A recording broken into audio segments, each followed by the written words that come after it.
श्रीगणेशाय नमः। अथ श्री पंचमुखी हनुमत् कवचम्। ॐ श्री पंचवदनाय आञ्जनेयाय नमः। विनियोगः। ॐ अस्य श्री पंचमुख हनुमन्मन्त्रस्य ब्रह्मा ऋषिः गायत्री छन्दः पंचमुख विराट हनुमान् देवता। ह्रीं बीजां श्रीं शक्तिः क्रौं कीलकां क्रूं कवचां क्రైं अस्त्राय फट् इति दिग्बन्धः। श्रीगरुड उवाच अथ ध्यानं प्रवक्ष्यामि शृणु सर्वाङ्गसुन्दरी। यत्कृतं देवदेवेन ध्यानं हनुमतः प्रियं पञ्चवक्त्रं महाभीमं त्रिपञ्चनयनैर्युतं बाहुभिर्दशभिर्युक्तं सर्वकामार्थसिद्धिदां। पूर्वं तु वानरं वक्त्रं कोटिसूर्यसमप्रभां दंष्ट्राकरालवदनं भ्रिकुटिकुटिलेक्षणम्। अस्यैव दक्षिणं वक्त्रं नारसिंहं महाद्भुतं अत्युग्रतेजो वपुषां भीषणं भयनाशनं। पश्चिमं गरुडं वक्त्रं वक्रतुण्डं महाबलं सर्वनागप्रशमनं विषभूतादिकृन्तनम्। उत्तरं सौकरं वक्त्रं कृष्णं दीप्तं नभोपमं पातालसिंहवेतालो ज्वररोगादिकृन्तनम्। ऊर्ध्वं हयाननं घोरं दानवान्तकरं परम्। येन वक्त्रेण विप्रेन्द्र तारकाख्यं महाशूरं जघान शरणं तत्स्यात् सर्वशत्रुहरं परं। ध्यात्वा पञ्चमुखं रुद्रं हनुमन्तं दयानिधिं खड्गं त्रिशूलं खट्वाङ्गं पाशमङ्कुशपर्वतं मुष्टिं कौमोदकीं वृक्षं धारयन्तं कमण्डलुं भिन्दिपालं ज्ञानमुद्रां दशभिर्मुनिपुङ्गवाम्। एतान्यायुधजालानि धारयन्तं भजाम्यहं प्रेतासनोपविष्टं तं सर्वाभरणभूषितं दिव्यमाल्याम्बरधरं दिव्यगन्धानुलेपनं सर्वाश्चर्यमयं देवं हनुमद्विश्वतोमुखं। पञ्चास्यमच्युतमनेकविचित्रवर्णो वक्त्रं शशाङ्कशिखरं कपिराजवर्यं पीताम्बरादिमुकुटैः उपशोभिताङ्गं पिङ्गाक्षमाद्यमनिशं मनसा स्मरामि। मर्कटेशं महोत्साहं सर्वशत्रुहरं परं शत्रुसंहर मां रक्ष श्रीमन्नापदमुद्धर। ॐ हरिमर्कटमर्कटमन्त्रमिदं परिलिख्यति लिख्यति वामतले। यदि नश्यति नश्यति शत्रुकुलं यदि मुञ्चति मुञ्चति वामलता। ॐ हरिमर्कटाय स्वाहा। ॐ नमो भगवते पंचवदनाय पूर्वकपिमुखाय सकलशत्रुसंहारकाय स्वाहा। ॐ नमो भगवते पंचवदनाय दक्षिणमुखाय करालवदनाय नरसिंहाय सकलभूतप्रमथनाय स्वाहा। ॐ नमो भगवते पञ्चवदनाय पश्चिममुखाय गरुडाननाय सकलविषहराय स्वाहा। ॐ नमो भगवते पञ्चवदनायोत्तरमुखायादिवराहाय सकलसम्पत्कराय स्वाहा। ॐ नमो भगवते पञ्चवदनायोर्ध्वमुखाय हयग्रीवाय सकलजनवशङ्कराय स्वाहा। विनियोगः। ॐ अस्य श्री पञ्चमुख हनुमन्मन्त्रस्य श्रीरामचन्द्र ऋषिः अनुष्टुप् छन्दः पञ्चमुखवीर हनुमान् देवता हनुमानिति बीजं वायुपुत्र इति शक्तिः अञ्जनासुत इति कीलकं श्रीरामदूत हनुमत्प्रसादसिद्ध्यर्थे जपे विनियोगः इति ऋष्यादिकं विन्यसेत्। ॐ अञ्जनासुताय अङ्गुष्ठाभ्यां नमः। ॐ रुद्रमूर्तये तर्जनीभ्यां नमः। ॐ वायुपुत्राय मध्यमाभ्यां नमः। ॐ अग्निगर्भाय अनामिकाभ्यां नमः। ॐ रामदूताय कनिष्ठिकाभ्यां नमः। ॐ पञ्चमुख हनुमते करतलकरपृष्ठाभ्यां नमः इति करन्यासः। ॐ अञ्जनासुताय हृदयाय नमः। ॐ रुद्रमूर्तये शिरसे स्वाहा। ॐ वायुपुत्राय शिखायै वषट्। ॐ अग्निगर्भाय कवचाय हुम्। ॐ रामदूताय नेत्रत्रयाय वषट्। ॐ पञ्चमुख हनुमते अस्त्राय फट्। पञ्चमुख हनुमते स्वाहा इति दिग्बन्धः। अथ ध्यानम्। वन्दे वानरनारसिंहखगराट् क्रोडाश्ववक्त्रान्वितं दिव्यालङ्करणं त्रिपञ्चनयनं देदीप्यमानं रुचा हस्ताब्जैरशिखेटपुस्तकसुधा कुम्भाङ्कुशाद्रिं हलं खट्वाङ्गं फणिभूरुहं दशभुजं शर्वारिवीरापहम्। अथ मन्त्रः।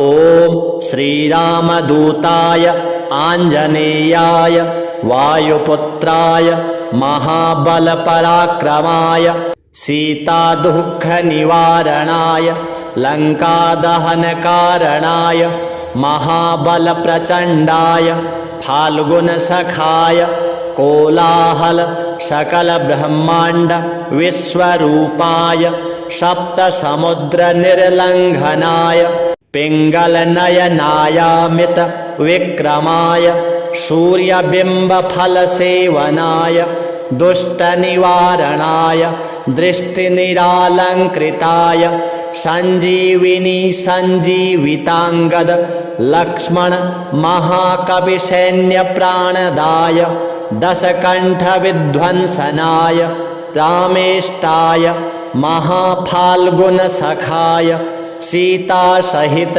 रामवरप्रदाय षट्प्रयोगागम पञ्चमुखवीर हनुमन् मन्त्र जपे विनियोगः। ॐ हरिमर्कटमर्कटाय बम बम बम बम बम वोषट् स्वाहा। ॐ हरिमर्कटमर्कटाय फं फं फं फं फं फट् स्वाहा।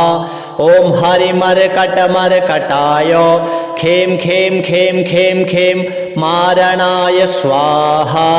ॐ हरिमर्कटमर्कटाय लों लों लों लों लों आकर्षित सकलसम्पत्कराय स्वाहा। ॐ हरिमर्कटमर्कटाय धां धां धां धां धां शत्रुस्तम्भनाय स्वाहा।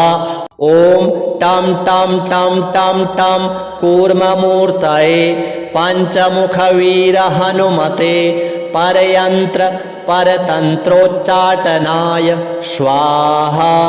ॐ कं खं गं घं अं चं छं जं झं यं टं ठं डं ढं अणं तं थं दं धं नं पं फं बं भं मं यं रं लं वं शं शं सं हं लं क्षं स्वाहा इति दिग्बन्धः।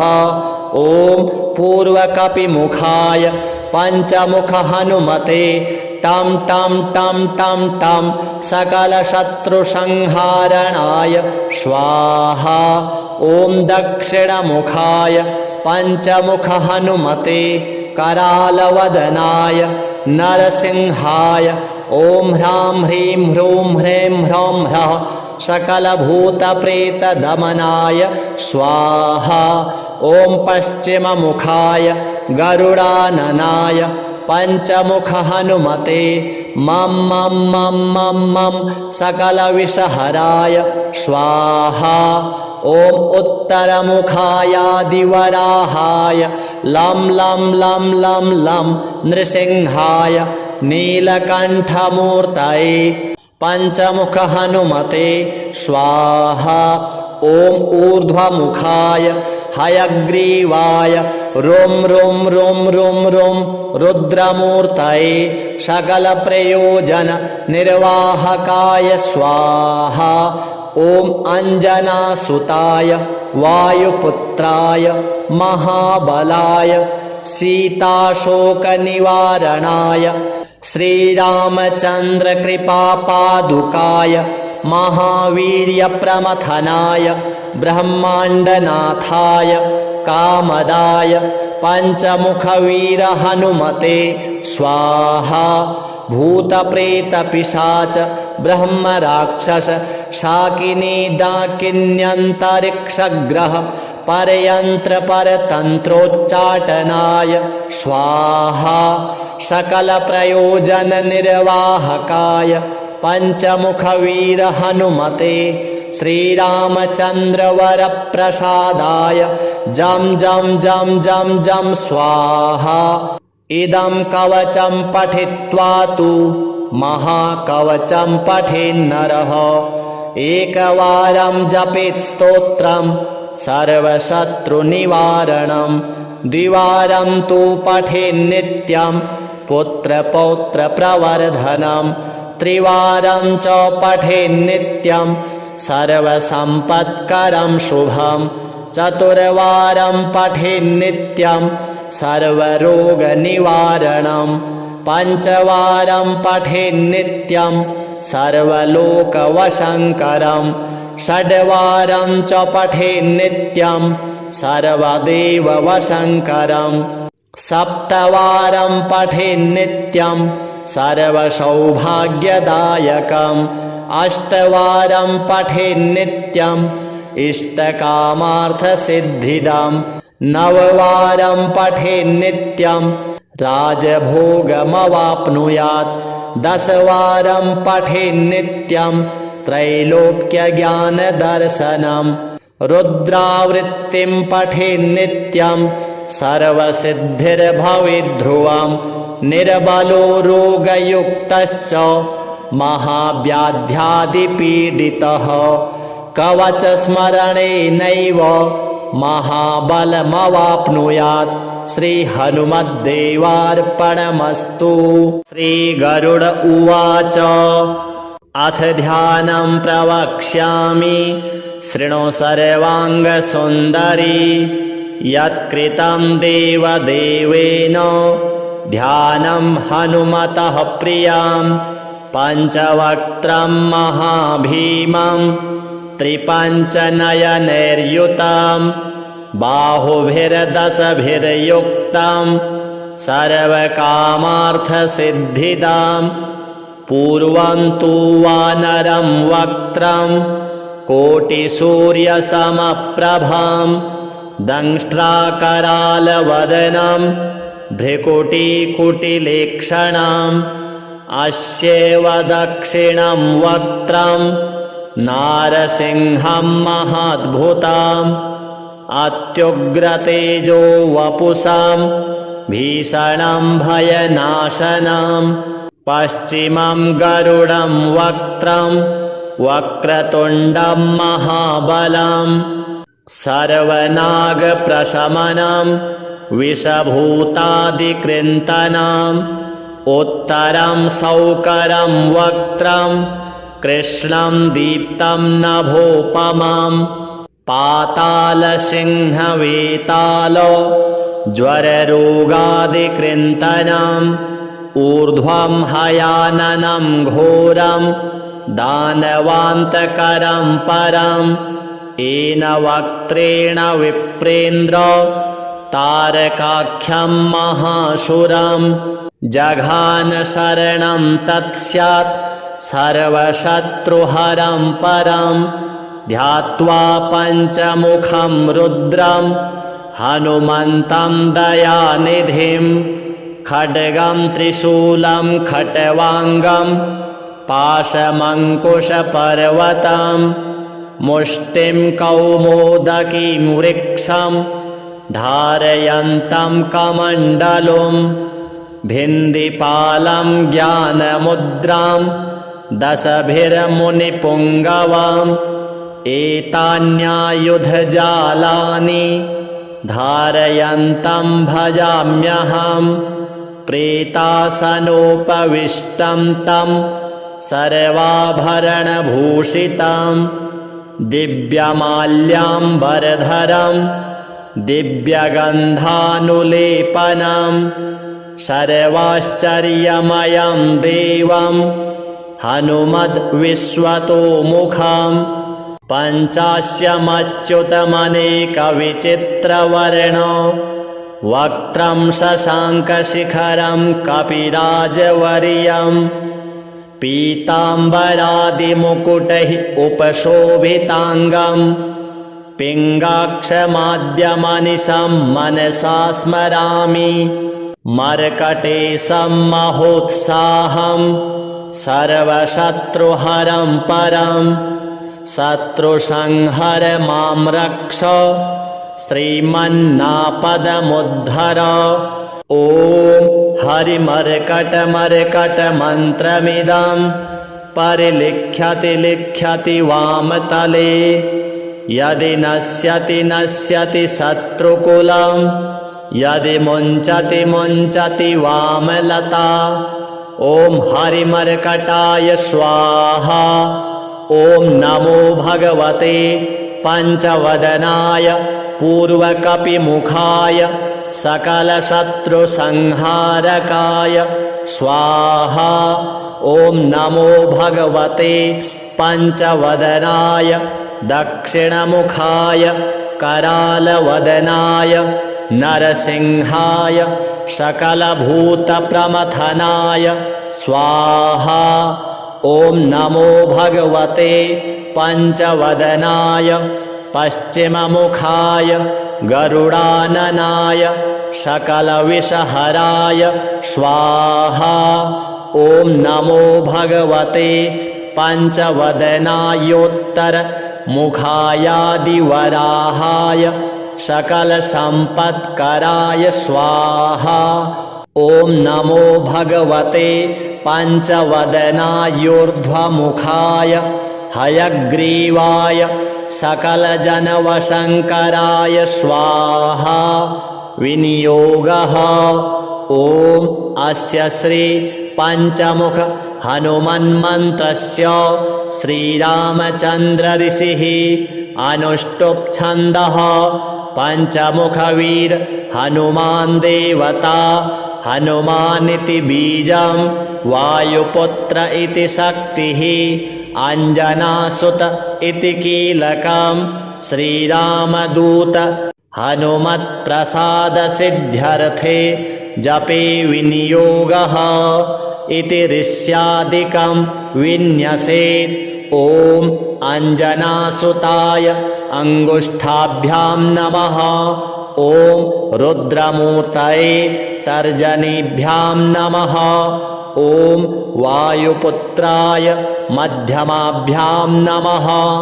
ॐ अग्निगर्भाय अनामिकाभ्यां नमः। ॐ रामदूताय कनिष्ठिकाभ्यां नमः।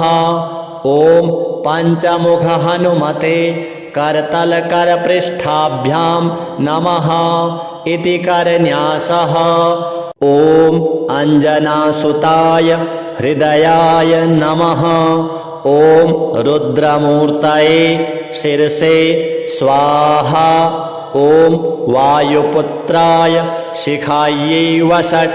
ॐ अग्निगर्भाय कवचाय हुं। ॐ रामदूताय नेत्रत्रयाय वषट्। ॐ पञ्चमुखहनुमते अस्त्राय फट्। पञ्चमुखहनुमते स्वाहा इति दिग्बन्धः। अथ ध्यानम्। वन्दे वानरनारसिंहखगराट् क्रोडाश्ववक्त्रान्वितं दिव्यालङ्करणं त्रिपञ्चनयनं देदीप्यमानं रुचा हस्ताब्जैरशिखेटपुस्तकसुधा कुम्भाङ्कुशाद्रिं हलं खट्वाङ्गं फणिभूरुहं दशभुजं शर्वारिवीरापहम्। अथ मन्त्रः। ॐ श्रीरामदूताय आञ्जनेयाय वायुपुत्राय महाबलपराक्रमाय सीतादुःखनिवारणाय लङ्कादहनकारणाय महाबलप्रचण्डाय फाल्गुनसखाय कोलाहल सकलब्रह्माण्ड विश्वरूपाय सप्तसमुद्रनिर्लङ्घनाय पिङ्गलनयनायामित विक्रमाय सूर्यबिम्बफलसेवनाय दुष्टनिवारणाय दृष्टिनिरालङ्कृताय सञ्जीविनी सञ्जीविताङ्गद लक्ष्मण महाकविसैन्यप्राणदाय दशकण्ठविध्वंसनाय रामेष्टाय महाफाल्गुनसखाय सीतासहित रामवरप्रदाय षट्प्रयोगागम पञ्चमुखवीर हनुमन्मन्त्रजपे विनियोगः। ॐ हरिमर्कटमर्कटाय बं बं बं बं बं वोषट् स्वाहा। ॐ हरिमर्कटमर्कटाय फं फं फं फं फं फट् स्वाहा। ॐ हरिमर्कटमर्कटाय खें खें खें खें खें मारणाय स्वाहा। ॐ हरिमर्कटमर्कटाय लों लों लों लों लों आकर्षित सकलसम्पत्कराय स्वाहा। ॐ हरिमर्कटमर्कटाय धं धं धं धं धं शत्रुस्तम्भनाय स्वाहा। ॐ टं टं टं टं टं कूर्ममूर्तये पञ्चमुखवीरहनुमते परयन्त्र परतन्त्रोच्चाटनाय स्वाहा। ॐ कं खं गं घं अं चं छं जं झं यं टं ठं डं ढं अणं तं थं दं धं नं पं फं बं भं मं यं रं लं वं शं शं सं हं लं क्षं स्वाहा इति दिग्बन्धः। ॐ पूर्वकपिमुखाय पञ्चमुखहनुमते टं टं टं टं टं सकलशत्रुसंहारणाय स्वाहा। ॐ दक्षिणमुखाय पञ्चमुखहनुमते करालवदनाय नरसिंहाय ॐ ह्रां ह्रीं ह्रूं ह्रैं ह्रौं ह्रः सकलभूतप्रेतदमनाय स्वाहा। ॐ पश्चिममुखाय गरुडाननाय पञ्चमुखहनुमते मं मं मं मं मं सकलविषहराय स्वाहा। ॐ उत्तरमुखायादिवराहाय लं लं लं लं लं नृसिंहाय नीलकण्ठमूर्तये पञ्चमुखहनुमते स्वाहा। ॐ ऊर्ध्वमुखाय हयग्रीवाय रुं रुं रुं रुं रुं रुद्रमूर्तये सकलप्रयोजननिर्वाहकाय स्वाहा। ॐ अञ्जनासुताय वायुपुत्राय महाबलाय सीताशोकनिवारणाय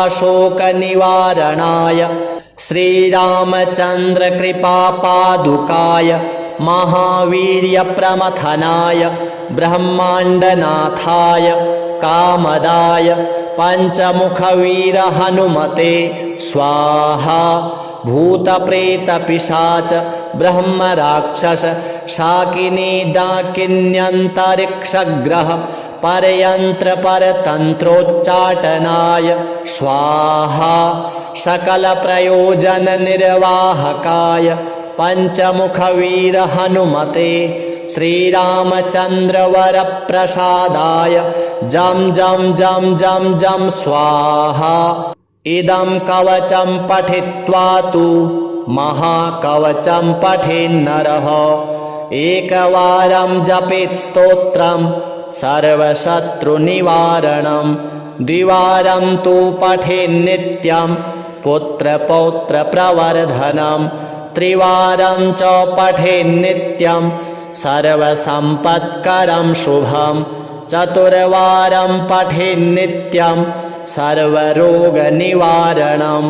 पञ्चवारं पठेन्नित्यं सर्वलोकवशङ्करं षड्वारं च पठेन्नित्यं सर्वदेववशङ्करं सप्तवारं पठेन्नित्यं सर्वसौभाग्यदायकम् अष्टवारं पठेन्नित्यं इष्टकामार्थसिद्धिदं नववारं पठेन्नित्यं राजभोगमवाप्नुयात् दशवारं पठेन्नित्यं त्रैलोक्यज्ञानदर्शनं रुद्रावृत्तिं पठेन्नित्यं सर्वसिद्धिर्भवेद्ध्रुवं निर्बलो रोगयुक्तश्च महाव्याध्यादिपीडितः कवचस्मरणेनैव महाबलमवाप्नुयात् श्रीहनुमद्देवार्पणमस्तु।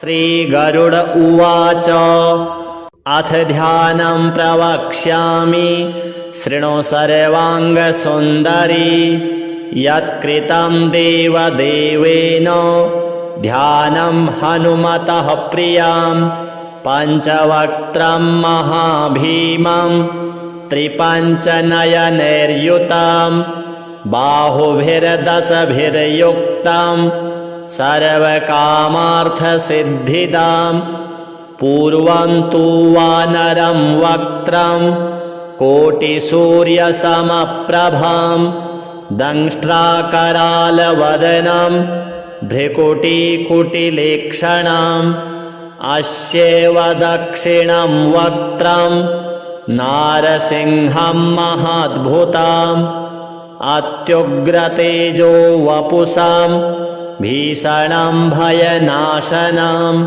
पश्चिमं गरुडं वक्त्रं वक्रतुण्डं महाबलं सर्वनागप्रशमनं विषभूतादिकृन्तनम् उत्तरं सौकरं वक्त्रं कृष्णं दीप्तं नभोपमं पातालसिंहवेताल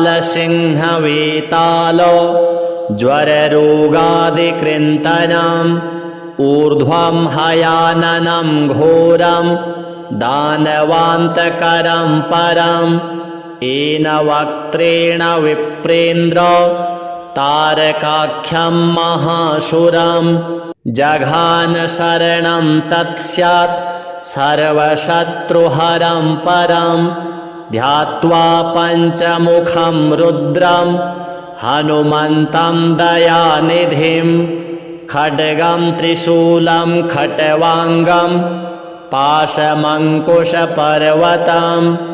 मुष्टिं कौमोदकीं वृक्षं धारयन्तं कमण्डलुं भिन्दिपालं ज्ञानमुद्रां दशभिर्मुनिपुङ्गवाम् एतान्यायुधजालानि धारयन्तं भजाम्यहं प्रेतासनोपविष्टं तं सर्वाभरणभूषितं दिव्यमाल्याम्बरधरं दिव्यगन्धानुलेपनं सर्वाश्चर्यमयं देवं हनुमद्विश्वतोमुखं पञ्चास्यमच्युतमनेकविचित्रवर्णो वक्त्रं शशाङ्कशिखरं कपिराजवर्यं पीताम्बरादिमुकुटैः उपशोभिताङ्गं पिङ्गाक्षमाद्यमनिशं मनसा स्मरामि मर्कटेशं महोत्साहं सर्वशत्रुहरं परं शत्रुसंहर मां रक्ष श्रीमन्नापदमुद्धर ॐ हरिमर्कटमर्कटमन्त्रमिदं परिलिख्यति लिख्यति वामतले यदि नश्यति नश्यति शत्रुकुलं यदि मुञ्चति मुञ्चति वामलता ॐ हरिमर्कटाय स्वाहा ॐ नमो भगवते पञ्चवदनाय पूर्वकपिमुखाय सकलशत्रुसंहारकाय स्वाहा ॐ नमो भगवते पञ्चवदनाय दक्षिणमुखाय करालवदनाय नरसिंहाय सकलभूतप्रमथनाय स्वाहा ॐ नमो भगवते पञ्चवदनाय पश्चिममुखाय गरुडाननाय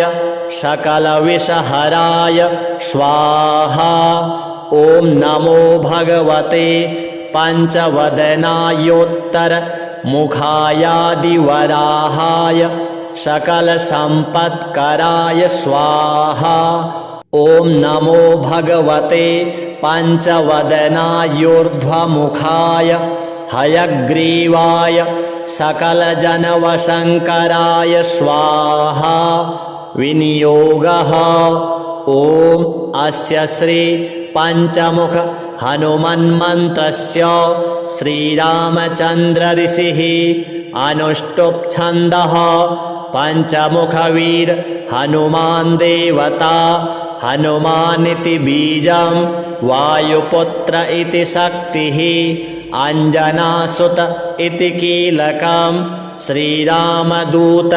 हनुमत्प्रसादसिद्ध्यर्थे जपे विनियोगः इति ऋष्यादिकं विन्यसेत् ॐ अञ्जनासुताय अङ्गुष्ठाभ्यां नमः ॐ रुद्रमूर्तये तर्जनीभ्यां नमः ॐ वायुपुत्राय मध्यमाभ्यां नमः ॐ अग्निगर्भाय अनामिकाभ्यां नमः ॐ रामदूताय कनिष्ठिकाभ्यां नमः ॐ पञ्चमुख हनुमते करतलकरपृष्ठाभ्यां नमः इति करन्यासः ॐ अञ्जनासुताय हृदयाय नमः ॐ रुद्रमूर्तये शिरसे स्वाहा ॐ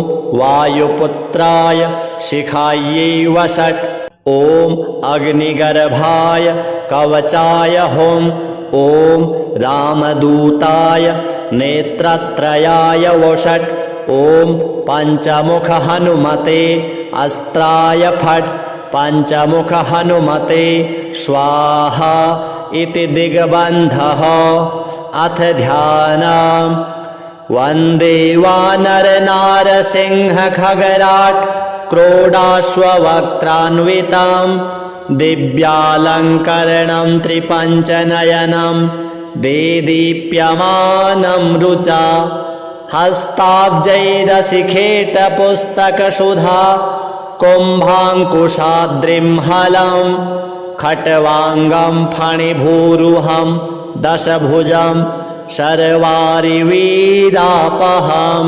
अथ मन्त्रः ॐ श्रीरामदूताय आञ्जनेयाय वायुपुत्राय महाबलपराक्रमाय सीतादुःखनिवारणाय लङ्कादहनकारणाय महाबलप्रचण्डाय फाल्गुनसखाय कोलाहल सकलब्रह्माण्ड विश्वरूपाय सप्तसमुद्रनिर्लङ्घनाय पिङ्गलनयनायामित विक्रमाय सूर्यबिम्बफलसेवनाय दुष्टनिवारणाय दृष्टिनिरालङ्कृताय सञ्जीविनी सञ्जीविताङ्गद लक्ष्मण महाकविसैन्यप्राणदाय दशकण्ठविध्वंसनाय रामेष्टाय महाफाल्गुनसखाय सीतासहित रामवरप्रदाय षट्प्रयोगागम पञ्चमुखवीर हनुमन् मन्त्रजपे विनियोगः ॐ हरिमर्कटमर्कटाय बं बं बं बं बं वोषट् स्वाहा ॐ हरिमर्कटमर्कटाय फं फं फं फं फं फट् स्वाहा ॐ हरिमर्कटमर्कटाय खें खें खें खें खें मारणाय स्वाहा ॐ हरिमर्कटमर्कटाय लों लों लों लों लों आकर्षित सकलसम्पत्कराय स्वाहा ॐ हरिमर्कटमर्कटाय धं धं धं धं धं शत्रुस्तम्भनाय स्वाहा ॐ टं टं टं टं टं कूर्ममूर्तये पञ्चमुखवीर हनुमते परयन्त्र परतन्त्रोच्चाटनाय स्वाहा ॐ कं खं गं घं अं चं छं जं झं यं टं ठं डं ढं अणं तं थं दं धं नं पं फं बं भं मं यं रं लं वं शं शं सं हं लं क्षं स्वाहा इति दिग्बन्धः ॐ पूर्वकपिमुखाय पञ्चमुख हनुमते टं टं टं टं टं सकलशत्रुसंहारणाय स्वाहा ॐ दक्षिणमुखाय पञ्चमुख हनुमते करालवदनाय नरसिंहाय ॐ ह्रां ह्रीं ह्रूं ह्रैं ह्रौं ह्रः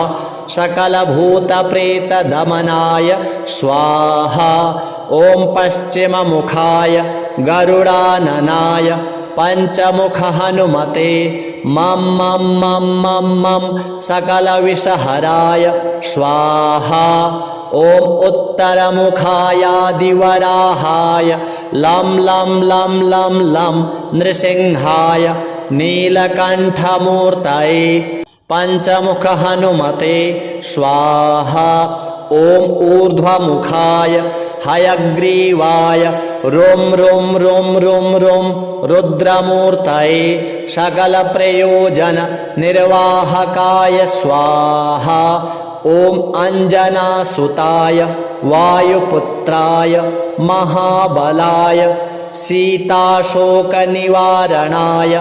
श्रीरामचन्द्रकृपापादुकाय महावीर्यप्रमथनाय ब्रह्माण्डनाथाय कामदाय पञ्चमुखवीर हनुमते स्वाहा भूतप्रेतपिशाच ब्रह्मराक्षस शाकिनी डाकिन्यन्तरिक्षग्रह परयन्त्र परतन्त्रोच्चाटनाय स्वाहा सकलप्रयोजन निर्वाहकाय पञ्चमुखवीर हनुमते श्रीरामचन्द्रवरप्रसादाय जं जं जं जं जं स्वाहा इदं कवचं पठित्वा तु महाकवचं पठेन्नरः एकवारं जपेत् स्तोत्रं सर्वशत्रुनिवारणं द्विवारं तु पठेन्नित्यं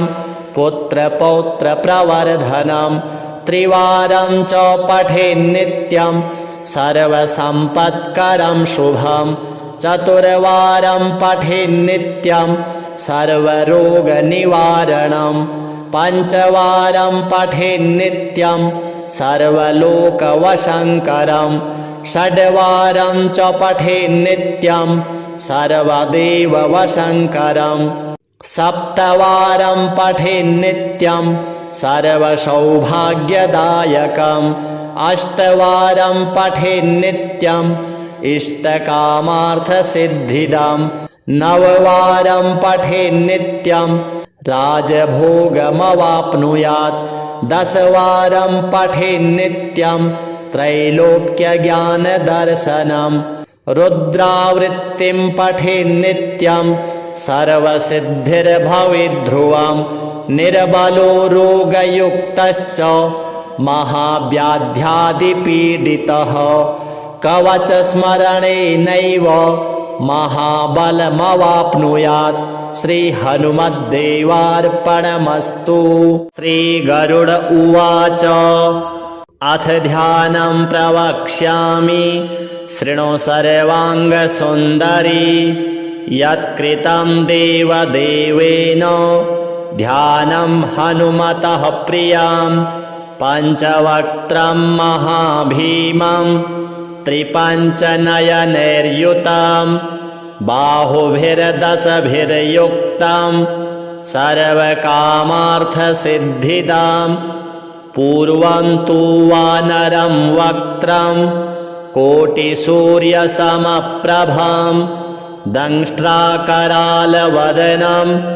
भ्रिकुटिकुटिलेक्षणम् अस्यैव दक्षिणं वक्त्रं नारसिंहं महाद्भुतं अत्युग्रतेजो वपुषां भीषणं भयनाशनं पश्चिमं गरुडं वक्त्रं वक्रतुण्डं महाबलं सर्वनागप्रशमनं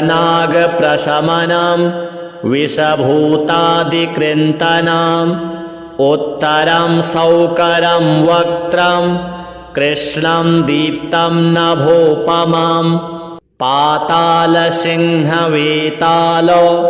ज्वररोगादिकृन्तनम् ऊर्ध्वं हयाननं घोरं दानवान्तकरं परं येन वक्त्रेण विप्रेन्द्र तारकाख्यं महाशुरं जघान शरणं तत्स्यात् सर्वशत्रुहरं परं ध्यात्वा पञ्चमुखं रुद्रं हनुमन्तं दयानिधिं खड्गं त्रिशूलं खट्वाङ्गं पाशमङ्कुशपर्वतं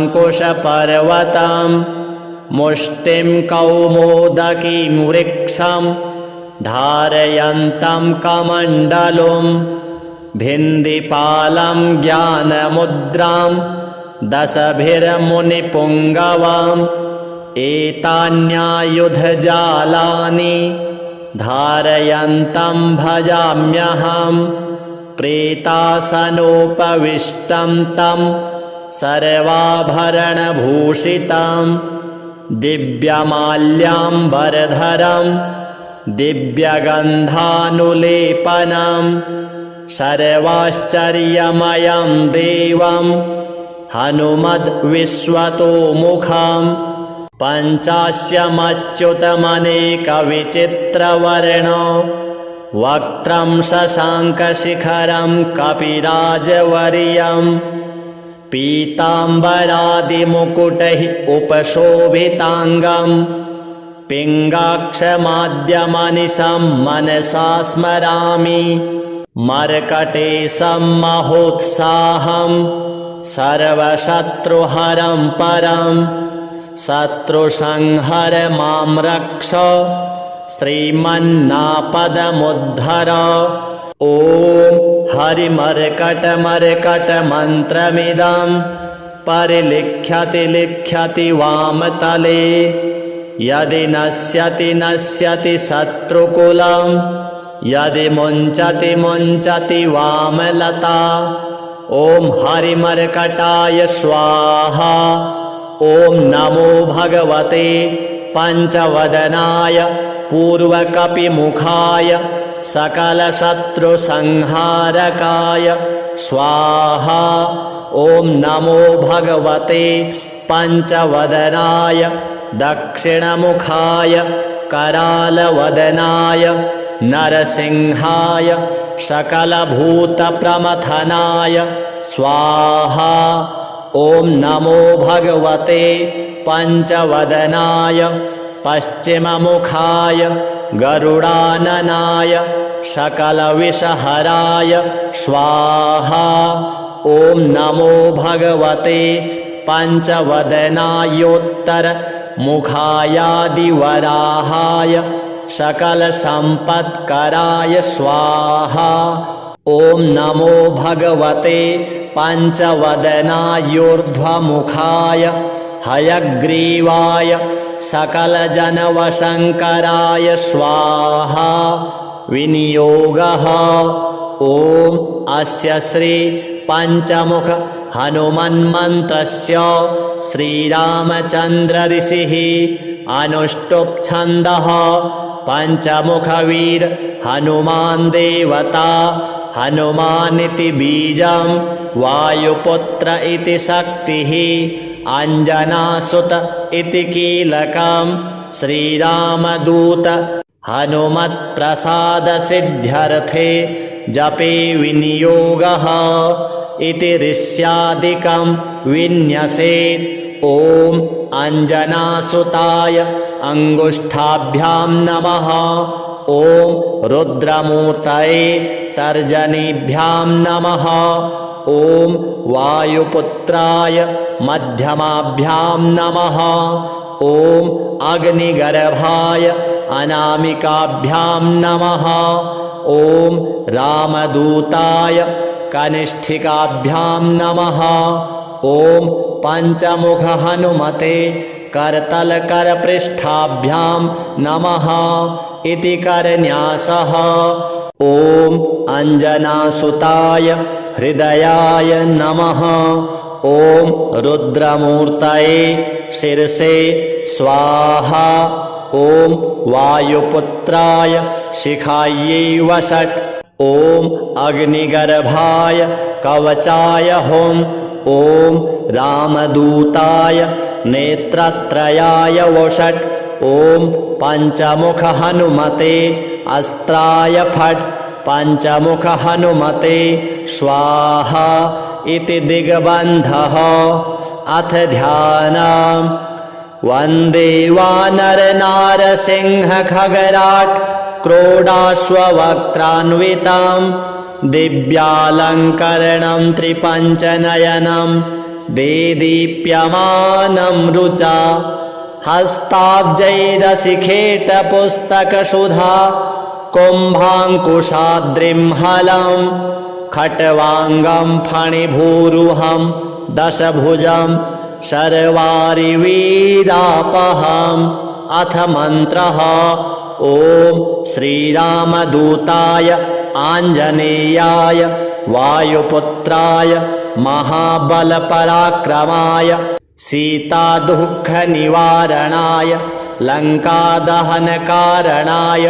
महाबलप्रचण्डाय फाल्गुनसखाय कोलाहल सकलब्रह्माण्ड विश्वरूपाय सप्तसमुद्रनिर्लङ्घनाय पिङ्गलनयनायामित विक्रमाय सूर्यबिम्बफलसेवनाय दुष्टनिवारणाय दृष्टिनिरालङ्कृताय सञ्जीविनी सञ्जीविताङ्गद लक्ष्मण महाकविसैन्यप्राणदाय दशकण्ठविध्वंसनाय रामेष्टाय महाफाल्गुनसखाय सीतासहित रामवरप्रदाय षट्प्रयोगागम पञ्चमुखवीर हनुमन् मन्त्र जपे विनियोगः।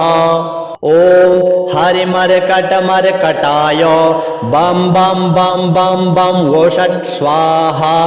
ॐ हरिमर्कटमर्कटाय फं फं फं फं फं फट् स्वाहा। ॐ हरिमर्कटमर्कटाय खें खें खें खें खें मारणाय स्वाहा। ॐ हरिमर्कटमर्कटाय लों लों लों लों लों आकर्षित सकलसम्पत्कराय स्वाहा। ॐ हरिमर्कटमर्कटाय धं धं धं धं धं शत्रुस्तम्भनाय स्वाहा। ॐ टं टं टं टं टं कूर्ममूर्तये पञ्चमुखवीर हनुमते परयन्त्र परतन्त्रोच्चाटनाय स्वाहा।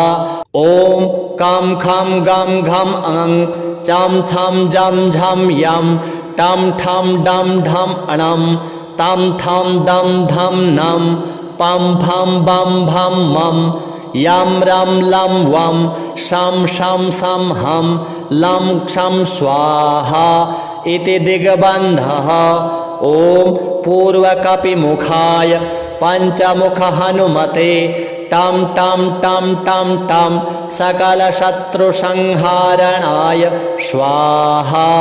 ॐ दक्षिणमुखाय पञ्चमुख हनुमते करालवदनाय नरसिंहाय ॐ ह्रां ह्रीं ह्रूं ह्रैं ह्रौं ह्रः सकलभूतप्रेतदमनाय स्वाहा। ॐ पश्चिममुखाय गरुडाननाय पञ्चमुख हनुमते मं मं मं मं मं सकलविषहराय स्वाहा। ॐ उत्तरमुखायादिवराहाय लं लं लं लं लं नृसिंहाय नीलकण्ठमूर्तये पञ्चमुख हनुमते स्वाहा। ॐ ऊर्ध्वमुखाय हयग्रीवाय रों रों रों रों रों रुद्रमूर्तये सकलप्रयोजन निर्वाहकाय स्वाहा। ॐ अञ्जनासुताय वायुपुत्राय महाबलाय सीताशोकनिवारणाय श्रीरामचन्द्रकृपापादुकाय महावीर्यप्रमथनाय ब्रह्माण्डनाथाय कामदाय पञ्चमुखवीर हनुमते स्वाहा। भूतप्रेतपिशाच ब्रह्मराक्षस शाकिनी डाकिन्यन्तरिक्षग्रह परयन्त्र परतन्त्रोच्चाटनाय स्वाहा। सकलप्रयोजन निर्वाहकाय पञ्चमुखवीर हनुमते श्रीरामचन्द्रवरप्रसादाय जं जं जं जं जं स्वाहा।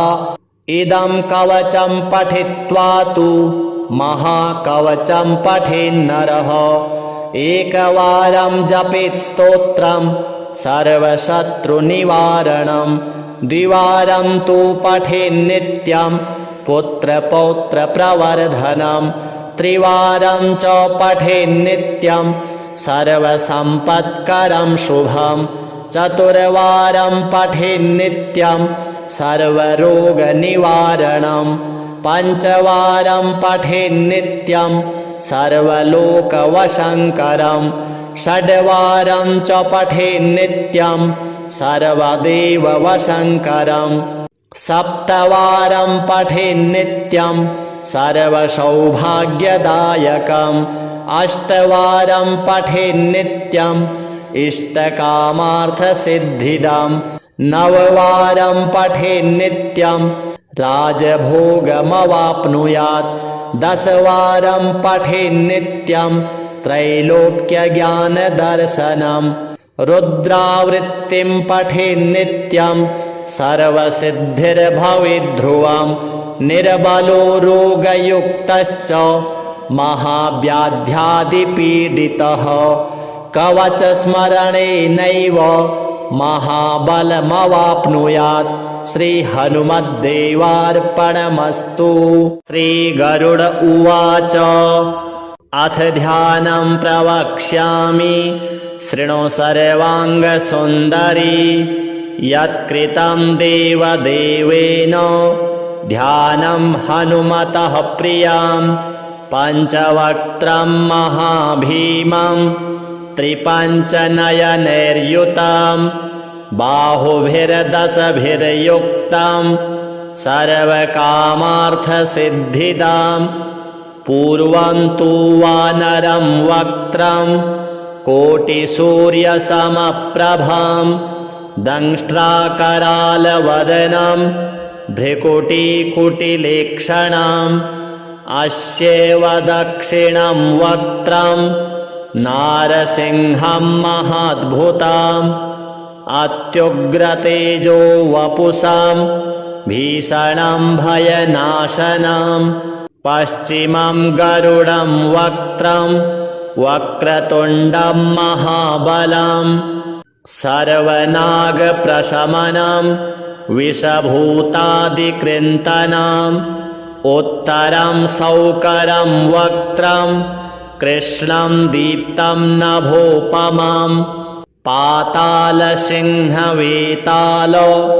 ज्वररोगादिकृन्तनम् ऊर्ध्वं हयाननं घोरं दानवान्तकरं परम् येन वक्त्रेण विप्रेन्द्र तारकाख्यं महाशूरं जघान शरणं तत्स्यात् सर्वशत्रुहरं परं ध्यात्वा पञ्चमुखं रुद्रं हनुमन्तं दयानिधिं खड्गं त्रिशूलं खट्वाङ्गं पाशमङ्कुशपर्वतं मुष्टिं कौमोदकीं वृक्षं धारयन्तं कमण्डलुं भिन्दिपालं ज्ञानमुद्रां दशभिर्मुनिपुङ्गवाम् एतान्यायुधजालानि धारयन्तं भजाम्यहं प्रेतासनोपविष्टं तं सर्वाभरणभूषितं दिव्यमाल्याम्बरधरं दिव्यगन्धानुलेपनं सर्वाश्चर्यमयं देवं हनुमद्विश्वतोमुखं पञ्चास्यमच्युतमनेकविचित्रवर्णो वक्त्रं शशाङ्कशिखरं कपिराजवर्यं पीताम्बरादिमुकुटैः उपशोभिताङ्गं पिङ्गाक्षमाद्यमनिशं मनसा स्मरामि मर्कटेशं महोत्साहं सर्वशत्रुहरं परं शत्रुसंहर मां रक्ष श्रीमन्नापदमुद्धर। ॐ हरिमर्कटमर्कटमन्त्रमिदं परिलिख्यति लिख्यति वामतले यदि नश्यति नश्यति शत्रुकुलं यदि मुञ्चति मुञ्चति वामलता। ॐ हरिमर्कटाय स्वाहा। ॐ नमो भगवते पञ्चवदनाय पूर्वकपिमुखाय सकलशत्रुसंहारकाय स्वाहा। ॐ नमो भगवते पञ्चवदनाय दक्षिणमुखाय करालवदनाय नरसिंहाय सकलभूतप्रमथनाय स्वाहा। ॐ नमो भगवते पञ्चवदनाय पश्चिममुखाय गरुडाननाय सकलविषहराय स्वाहा। ॐ नमो भगवते पञ्चवदनायोत्तरमुखायादिवराहाय सकलसम्पत्कराय स्वाहा। ॐ नमो भगवते पञ्चवदनायोर्ध्वमुखाय हयग्रीवाय सकलजनवशङ्कराय स्वाहा विनियोगः। ॐ अस्य श्री पञ्चमुख हनुमन्मन्त्रस्य श्रीरामचन्द्र ऋषिः अनुष्टुप् छन्दः पञ्चमुखवीर हनुमान् देवता हनुमानिति बीजं वायुपुत्र इति शक्तिः अंजनासुत इति कीलकं श्रीरामदूत हनुमत्प्रसादसिद्ध्यर्थे जपे विनियोगः इति ऋष्यादिकं विन्यसेत्। ॐ अंजनासुताय अंगुष्ठाभ्यां नमः। ॐ रुद्रमूर्तये तर्जनीभ्यां नमः।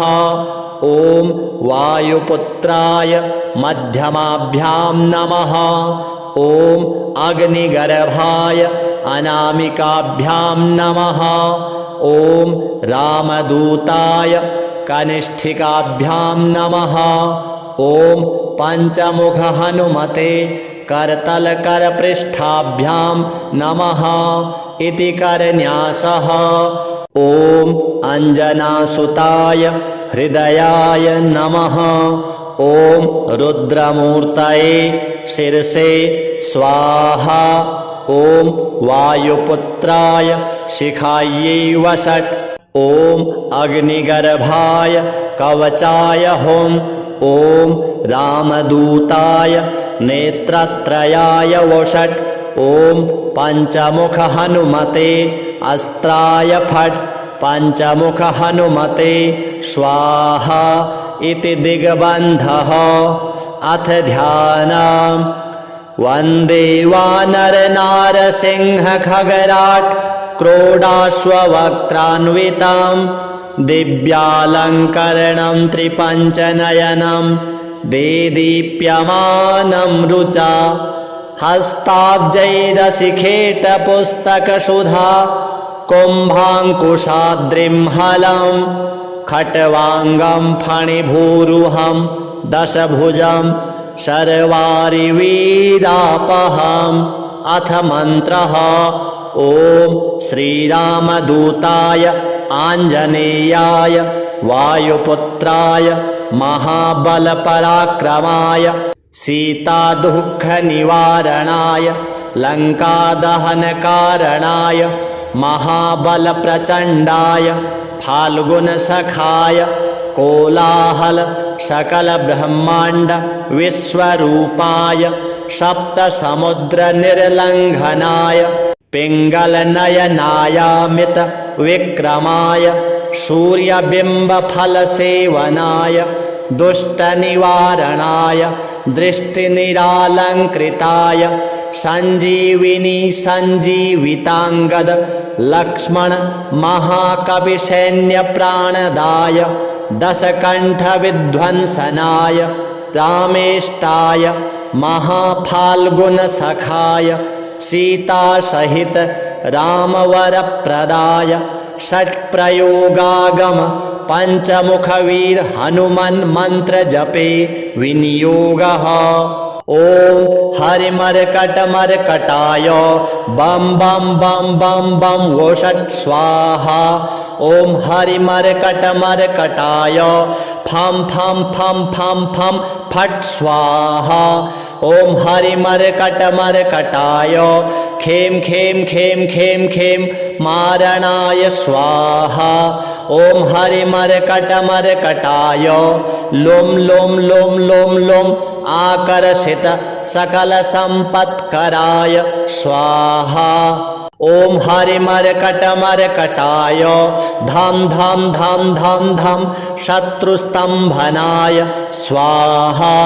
ॐ टम टम टम टम टम कूर्ममूर्तये पञ्चमुखवीर हनुमते परयन्त्र परतन्त्रोच्चाटनाय स्वाहा। ॐ कं खं गं घं अं चं छं जं झं यं टं ठं डं ढं अणं तं थं दं धं नं पं फं बं भं मं यं रं लं वं शं शं शं हं लं क्षं स्वाहा इति दिग्बन्धः। ॐ पूर्वकपिमुखाय पञ्चमुख हनुमते टं टं टं टं टं सकलशत्रुसंहारणाय स्वाहा। ॐ दक्षिणमुखाय पञ्चमुख हनुमते करालवदनाय नरसिंहाय ॐ ह्रां ह्रीं ह्रूं ह्रैं ह्रौं ह्रः सकलभूतप्रेतदमनाय स्वाहा। ॐ पश्चिममुखाय गरुडाननाय पञ्चमुख हनुमते मं मं मं मं मं सकलविषहराय स्वाहा। ॐ उत्तरमुखायादिवराहाय लं लं लं लं लं नृसिंहाय नीलकण्ठमूर्तये पञ्चमुख हनुमते स्वाहा। ॐ ऊर्ध्वमुखाय हयग्रीवाय रुं रुं रुं रुं रुं रुद्रमूर्तये सकलप्रयोजन निर्वाहकाय स्वाहा। ॐ अञ्जनासुताय वायुपुत्राय महाबलाय सीताशोकनिवारणाय श्रीरामचन्द्रकृपापादुकाय महावीर्यप्रमथनाय ब्रह्माण्डनाथाय कामदाय पञ्चमुखवीरहनुमते स्वाहा। भूतप्रेतपिशाच ब्रह्मराक्षस शाकिनी डाकिन्यन्तरिक्षग्रह परयन्त्रपरतन्त्रोच्चाटनाय स्वाहा। सकलप्रयोजननिर्वाहकाय पञ्चमुखवीरहनुमते श्रीरामचन्द्रवरप्रसादाय जं जं जं जं जं स्वाहा। इदं कवचं पठित्वा तु महाकवचं पठेन्नरः एकवारं जपेत् स्तोत्रं सर्वशत्रुनिवारणं द्विवारं तु पठेन्नित्यं पुत्रपौत्रप्रवर्धनं त्रिवारं च पठेन्नित्यं सर्वसम्पत्करं शुभं चतुर्वारं पठेन्नित्यं सर्वरोगनिवारणं पञ्चवारं पठेन्नित्यं सर्वलोकवशङ्करं षड्वारं च पठेन्नित्यं सर्वदेववशङ्करं सप्तवारं पठेन्नित्यं सर्वसौभाग्यदायकम् अष्टवारं पठेन्नित्यं इष्टकामार्थसिद्धिदं नववारं पठेन्नित्यं राजभोगमवाप्नुयात् दशवारं पठेन्नित्यं त्रैलोक्यज्ञानदर्शनं रुद्रावृत्तिं पठेन्नित्यं सर्वसिद्धिर्भवेद्ध्रुवं निर्बलो रोगयुक्तश्च महाव्याध्यादिपीडितः कवचस्मरणेनैव महाबलमवाप्नुयात्। श्रीहनुमद्देवार्पणमस्तु।